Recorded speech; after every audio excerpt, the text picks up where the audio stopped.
prions. Oui, Seigneur, ta parole est là et elle est donnée. Elle est un cadeau pour nous, Seigneur. Ta parole est vérité, Seigneur, conduis-nous toujours dans la vérité de ta parole. Que ton esprit, visite nos cœurs afin que nous puissions entendre ce que tu as à nous dire aujourd'hui. Oui, parle-nous, Seigneur, par ta tendresse et dans ton amour. Amen.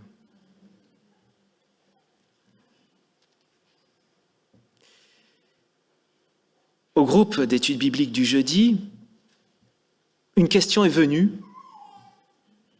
Une petite question. Pourquoi venons-nous à l'église ? C'est une question toute simple, presque, on pourrait dire naïve. Quelques instants de silence. Et je crois, un mot est venu, et ce mot, c'est la reconnaissance. Nous venons exprimer notre reconnaissance à Dieu. Et en revisitant ma semaine passée, je trouve que la reconnaissance est vraiment le mot de la semaine.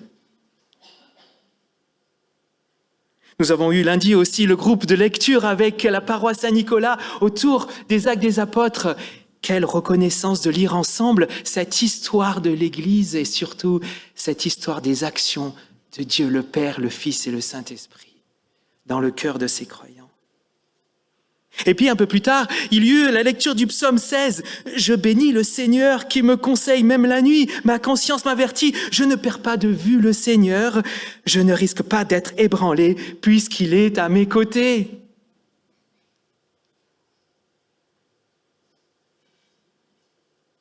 Et puis plusieurs, on est revenus du synode.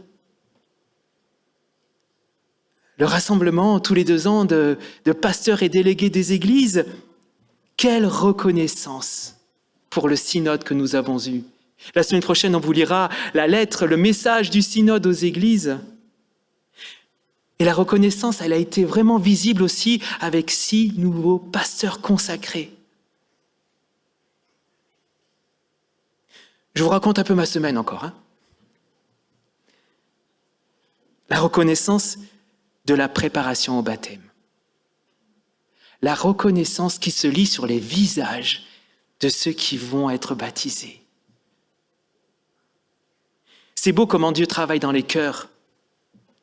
Son amour attire, et quand ça touche un cœur, il y a de la reconnaissance qui jaillit. Alors je me suis dit, en fait, Pentecôte, c'est cela aussi. C'est la reconnaissance. Et Paul, d'ailleurs, n'omet jamais de commencer ses lettres « Je rends grâce à Dieu » pour mes frères et sœurs. Je crois que tout cela nous invite à grandir dans cette culture de la reconnaissance. Mais il faut avouer que ce n'est pas toujours évident.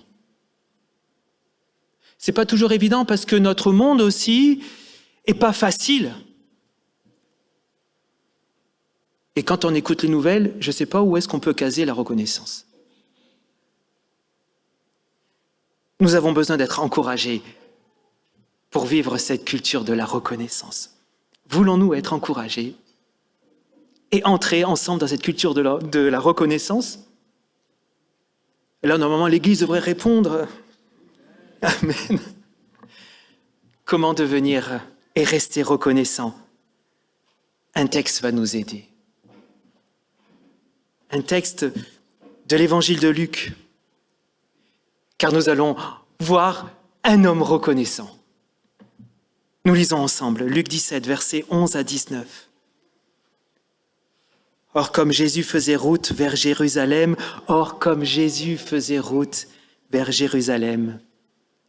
il passa à travers la Samarie et la Galilée. À son entrée dans un village, 10 lépreux vinrent à sa rencontre. Ils s'arrêtèrent à distance et élevèrent la voix pour lui dire « Jésus, Maître, aie pitié de nous. » Les voyant, Jésus leur dit « Allez vous montrer au prêtre. » Or, pendant qu'ils y allaient, ils furent purifiés. L'un d'eux, voyant qu'il était guéri, revint en rendant gloire à Dieu à pleine voix. Il se jeta le visage contre terre aux pieds de Jésus en lui rendant grâce. Or, c'était un Samaritain. Alors Jésus dit, « Est-ce que tous les 10 n'ont pas été purifiés? Et les 9 autres, où sont-ils? » Il ne s'est trouvé parmi eux personne pour revenir rendre gloire à Dieu. Il n'y a que cet étranger. Et il lui dit, « Lève-toi, va, ta foi t'a sauvé. » Voilà jusque-là pour la parole de Dieu. Nous parlons de reconnaissance pour retrouver la culture de la reconnaissance, mais avouons, faisons ce constat-là, faut pas se mentir, nous oublions souvent d'être reconnaissants. Et nous en avons un exemple ici, tout simple, mais dur. Et d'ailleurs, je me suis dit, mais ça doit être dur d'être sauveur du monde quand même. Non mais sérieux, vous venez avec un super projet. Réconcilier le monde avec Dieu. C'est quand même beau comme projet, non? Et là, comme le texte nous le dit, en route vers Jérusalem pour justement sauver ce monde. Vous guérissez 10 lépreux, mais il n'y en a qu'un qui revient dire sa reconnaissance. C'est quand même dur, non? Et en commençant ce texte, en méditant, je me suis dit, pardon Seigneur, pardonne-nous. Nous oublions d'être reconnaissants. Il y a quand même une beauté dans ce texte. Jésus a guéri les 10, malgré l'absence de reconnaissance. Accueillons cela. Accueillons cela. Mais ce texte nous invite à pointer ce qui ne va pas. Nous oublions. Et je crois que la reconnaissance est d'abord un devoir de mémoire. Il faut se souvenir ou ne pas oublier. Ne pas oublier qui nous étions avant de rencontrer Jésus. Et nous en avons un exemple ici. Il était lépreux, c'est-à-dire membre d'une communauté, on pourrait dire, de cas sociaux en marge de la société à l'époque. Les lépreux étaient des cassos. Ils étaient infréquentables parce que considérés comme impurs. C'est dur. Mais bibliquement parlant, je crois que cet homme lépreux, c'est nous. C'est pas très flatteur, mais accueillons cela. Nous étions étrangers. La Bible dit, nous étions même ennemis de Dieu, séparés de lui.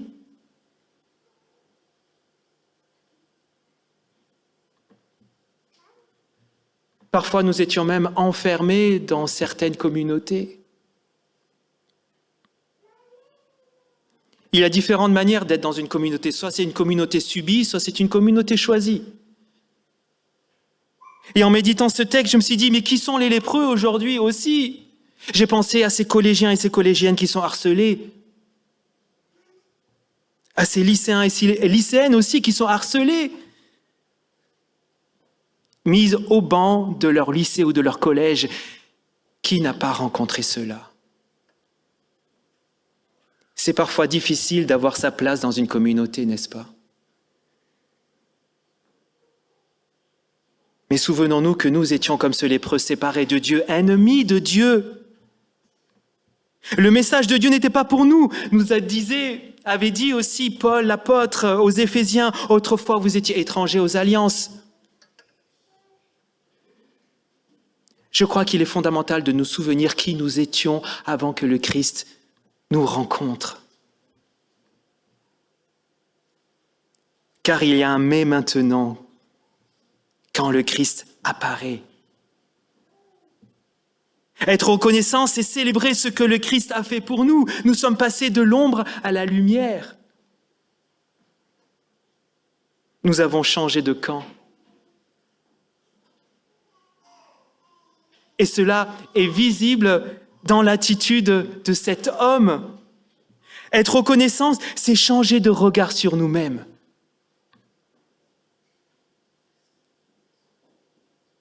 Ce qui est beau dans ce texte, c'est que ce lépreux, après avoir reçu la parole du Christ, littéralement se voit purifié. Il adopte un regard justifié sur lui-même, un regard juste. Et pour lui être reconnaissant, eh bien cela s'origine dans une conversion de regard. Comme je l'ai dit, un regard justifié en Christ. Un regard juste. Non pas grâce à lui, mais grâce à cette parole qu'il a reçue. Être reconnaissant, c'est avoir notre regard changé sur nous. C'est une conversion de regard personnelle. Et d'ailleurs, en parlant de conversion, le texte nous dit qu'il revient vers Jésus. Et bibliquement parlant, revenir, c'est le verbe de la conversion. Et je veux le redire devant vous, la reconnaissance est d'abord signe d'un cœur changé, d'un cœur converti.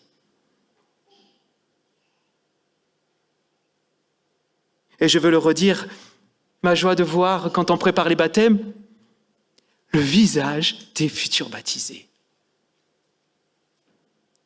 Quelque chose s'est passé dans leur cœur. Quel bonheur de se savoir aimé par Jésus. Ça pousse à la reconnaissance, n'est-ce pas? Merci. On devrait avoir des oui débordants, mais je ne veux pas vous mettre la pression. Un visage qui reflète l'amour du Christ en eux. Et évidemment, être reconnaissant, c'est regarder à Jésus. C'est lui l'auteur de notre changement et c'est lui aussi l'auteur de notre reconnaissance. Et en fait, être reconnaissant, c'est répondre à la question centrale des évangiles. Vous savez quelle est la question centrale de l'évangile? Qui est Jésus? Eh oui. Être reconnaissant, c'est dire « Jésus, tu es venu, tu as marché dans les lieux les moins recommandables. » Il a marché entre la Samarie et la Galilée. Il n'y a pas pire comme région à l'époque. Ça, c'est Israël pour les nuls. Vous connaissez ces livres, hein?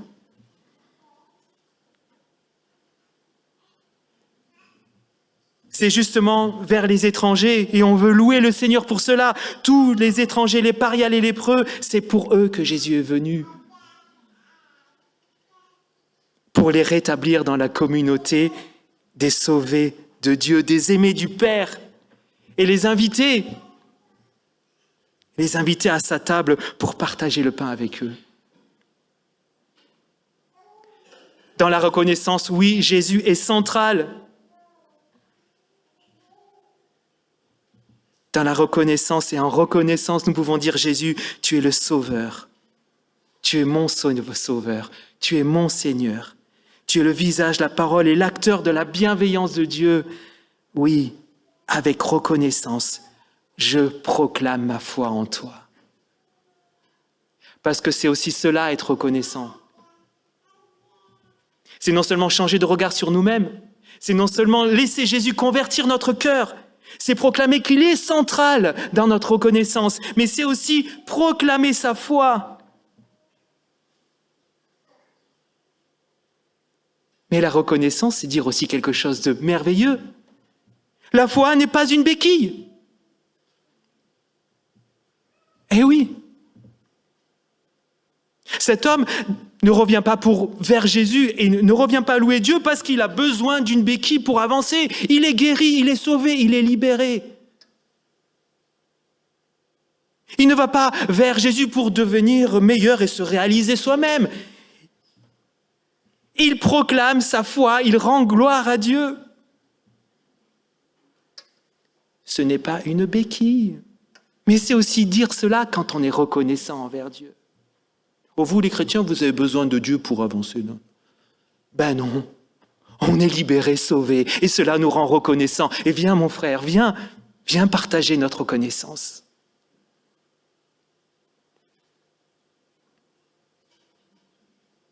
la reconnaissance et proclamation de la foi. En ce Jésus qui libère et qui se donne et qui nous ouvre sa communauté, celle des bien-aimés du Père. Et là, on devrait être tous joyeux encore. Peut-être qu'il faut que je fasse un point d'étape là maintenant. Être reconnaissant, c'est un devoir de mémoire. Souviens-toi d'où tu viens. Souviens-toi qui tu étais avant d'avoir rencontré Jésus. Souviens-toi qu'il y a un mais maintenant en Christ. Souviens-toi de lui. Il est venu pour toi te rétablir dans la communauté des aimés de Dieu. Et troisième point, la reconnaissance, c'est cette proclamation. La proclamation en ce Dieu de toute bonté. Mais pouvons-nous aller plus loin ?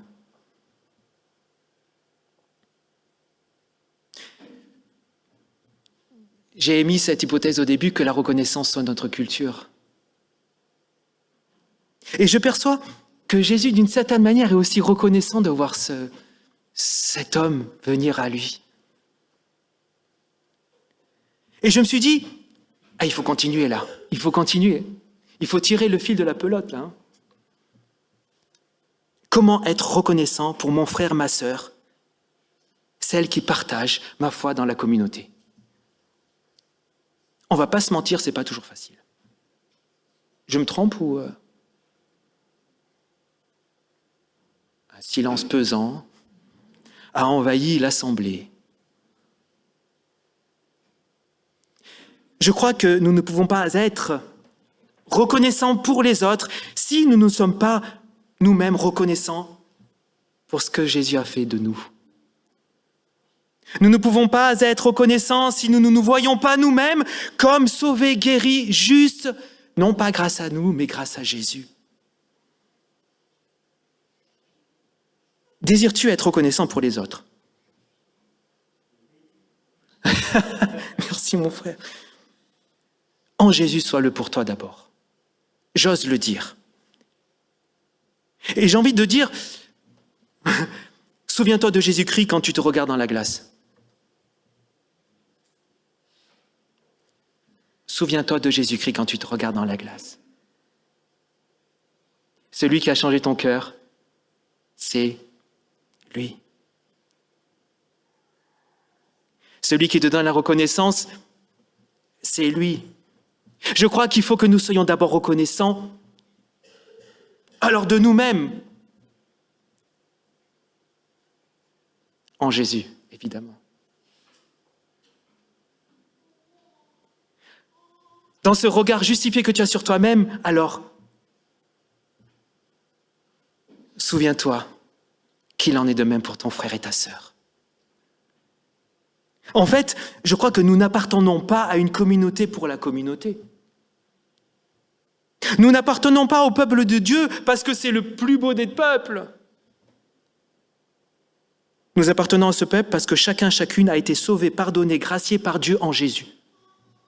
Nous appartenons à ce peuple parce que nous avons tous été sauvés, pardonnés, graciés par Dieu en Jésus. Chacun, chacune, nous avons été relevés par Jésus comme ce lépreux. Que Dieu change nos regards et convertisse nos regards quand nous regardons l'autre. Et souvenons-nous, je l'ai dit, voici 2 dimanches, entre toi et moi, le plus court chemin, c'est Jésus. Amen.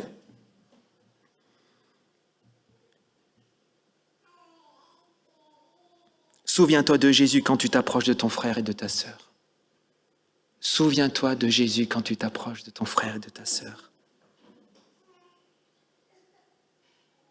Mais pouvons-nous aller plus loin ? J'avais envie de dire que les autres soient reconnaissants d'être avec toi, avec nous. Que les autres soient reconnaissants d'être avec nous. Comment faire pour que les autres soient reconnaissants d'être là ?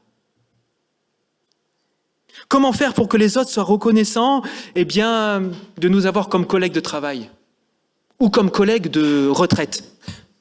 Je dis cela parce que les retraités, ils sont dans plein d'associations. C'est génial.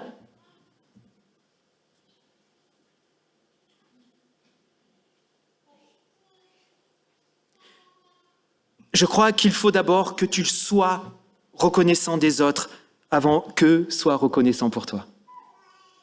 Est-ce que c'est clair? Comment être reconnaissant des autres pour que les autres soient reconnaissants pour toi? Je crois qu'il y a le bac philo dans pas très longtemps, mais...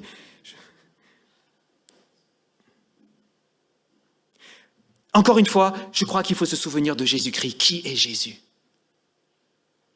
Encore une fois, il faut se souvenir qui nous étions avant sa rencontre et ce qu'il a fait de nous tous et toutes. Pendant ce synode, il y a eu aussi une parole, je trouve géniale. Laissons sortir Jésus de l'Église. Et je crois, pour que tu sois reconnaissant des autres, embarque Jésus avec toi pendant la semaine. Embarque Jésus avec toi pendant la semaine. Demande-lui de changer ton regard sur ton environnement. Et cela peut être grand, l'environnement. Prie pour ton quartier. Prie pour tes voisins. Reviens vers eux avec Jésus. Lui peut convertir ton regard sur les autres. Lui seul peut convertir ton regard sur les autres. Demande-lui de développer en toi une culture de la reconnaissance pour les autres. Je te remercie, Seigneur, pour mes voisins. Oh, pas toujours évident. C'est pas toujours évident, les voisins. Faut pas se mentir, non? Mais n'oublions pas, laissons sortir Jésus de l'Église. Il est avec nous. Embarquons-le avec nous. Embarquons-le avec nous. Alors je me suis dit, mais comment faire pratiquement aussi?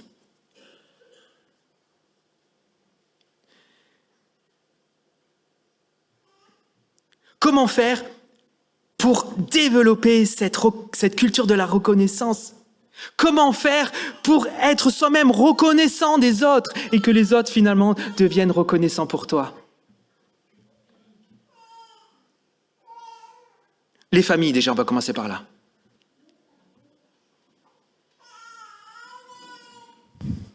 C'est pas, pour moi ça me gêne pas. Hein. C'est beau un enfant. Comment faire? J'ai lu quelque chose il n'y a pas très longtemps, c'était hier. Quelques idées qui sont données que je vous livre comme ça. Laisse un mot d'encouragement ou d'affection sur la table avant de partir travailler.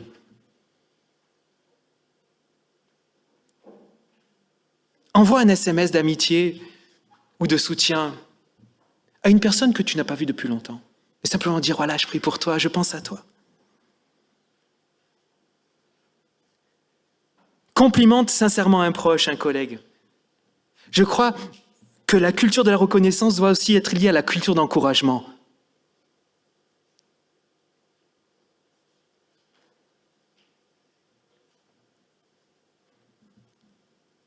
Apporte un café ou un thé à un proche ou des chouquettes pour le café dans ton travail.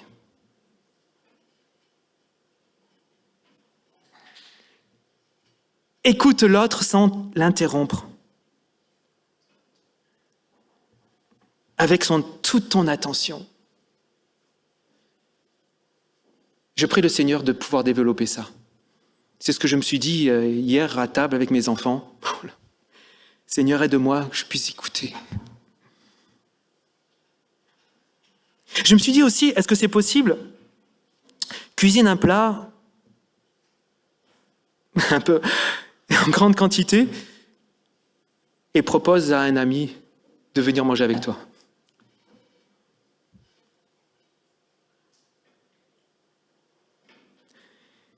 Dis bonjour dans la rue. Mais en fait, on a des quartiers aussi, hein, et on rencontre à peu près toujours les mêmes personnes au bout d'un moment. Vous avez remarqué cela ou pas?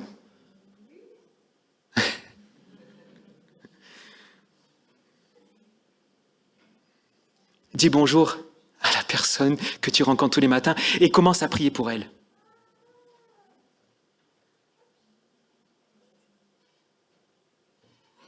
Et je me suis dit aussi, ce sont des choses assez pratiques, peut-être trop naïves, mais ça m'encourage aussi à développer moi-même une culture de la reconnaissance.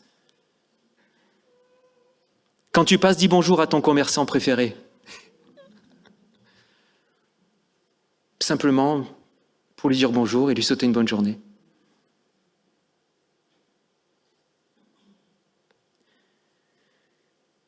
Je crois que le Seigneur nous appelle à développer cette culture de la reconnaissance. Et ma prière, c'est que son esprit souffle sur nous. Nous sommes à Pentecôte, n'est-ce pas? Pour que justement nous développions cela dans toutes les communautés que nous fréquentons, que ce soit la famille, que ce soit le travail, que ce soit le sport, que ce soit les amateurs du Real Madrid ou du Barça.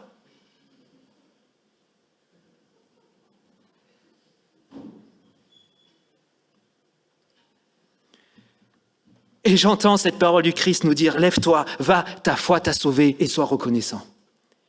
Lève-toi, va, ta foi t'a sauvé, sois reconnaissant. Oh, c'est ma prière. C'est ma prière pour nous tous. Amen.